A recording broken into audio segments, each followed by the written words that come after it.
Ndagusuje wakoze subscribe kuri The Tony Show. Kuri uyu munsi rero tugiye kuba twarebera hamwe resulta z'imikino twabetinzeho muri iyi weekend mu mikino 10 twe twabashe kubahereza. Reka turebere hamwe uko iyo mikino yabashe kuba yarangira, ese ubusesenguzi twabashe kuba twakora hari icyo bushobora kuba bwarabafashije bamwe muri mwe. Hari abashe kuba barya amafaranga, abandi umuzungu yarabariye.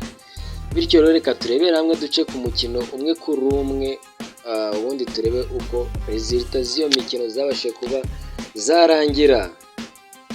Umukino wa mbere twahisemo umukino wahuje ikipe ya West Ham ndetse na Portsmouth. Uyu mukino twavuze ko West Ham igomba gutsinda, bano umukino twayiguze win, kandi koko uyu mukino waje kurangira West Ham itsinze Portsmouth ibitego 3-1.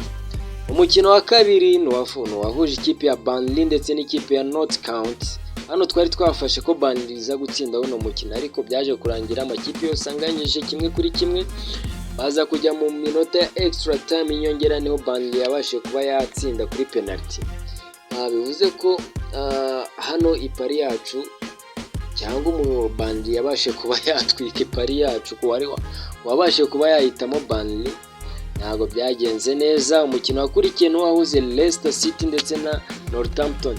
Uyu mukino waje twavuze ko Leicester City iza gutsinda uno mukino, kandi koko byaje kurangira Leicester City itsinze uno mukino itsinda igitego 1 ku busa bwa Northampton. Ntabwo ari umukino wabaye w'ibitego byinshi, ariko Leicester yabashe kuba yatana amanota yayo ndetse abari bayeguza abasha kuba barya amafaranga.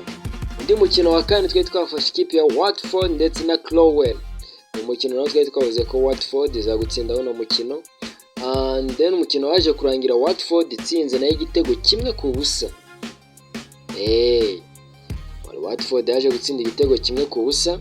Umukino wa gatanu ni wahuje ikipe ya Colchester ndetse na Southampton. Hano naho twavuze ko Southampton ari win, iza kurangira Southampton itsinze Colchester ibitego 2 ku busa. Undi mukino wa gatandatu twabahitiyemo ni umukino witwa Rotherham ndetse na West Bromwich Albion. Hano naho twavuze ko West Brom mwayigura kuba yatsinda uno mukino. Match yaje kurangira, cyangwa se umukino waje kurangira muri make ikipe ya West Bromwich Albion inyagiye ikipe ya Rotherham ibitego 4 byose kuri 1.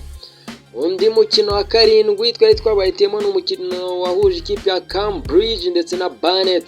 Hano twavuze ko iyi match mwaza kuyigura anda y'ibitego 3. Match yaje kurangira ibitego 2-1, bivuze ko iyi nayo yabashe kuba anda ya gatatu yarabaye.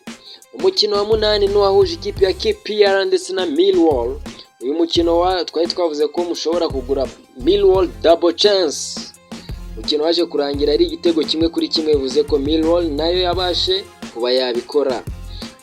Undi mukino wabaye ku munsi wo ku cyumweru ni umukino wahuje ikipe ya Kilmarnock ndetse na Celtic. Hano naho twavuze ko mwaza kugura ikipe ya Celtic gutsinda. Match yaje kurangira Celtic itsinze ibitego 5-1. Umukino wa 10 ari nawo wanyuma twabashe kuba twasesengura ni umukino wahuje ikipe ya Rangers ndetse na Hibernian, aho uyu mukino twavuze ko mwaza kugura Rangers kuba yatsinda, ariko ntago ariko byagenze. Rangers yaje kuba yatsindwa na Hibernian, bivuze ko mu makipe 10 twabahaye kuba wese yakura 5 bitewe nuko 3-5 amakipe 8 mu makipe 10 twabashe kuba twatanga muri iyi weekend, 8 yose yarabikoze nkuko twabibabwiye. Bivuze ko ntabwo betting yacu cyangwa analyse zacu ntabwo zari mbi. Ikamivuge ko zitari mbi kuko twagerageje, kandi nkuko twabibabwiye ntabwo twavuga ko betting nta muntu nyine uyizera 100% nkuko twabibabwiye. Tuba twakoze analyse, ariko mu kibuga ntabwo ari twe tujya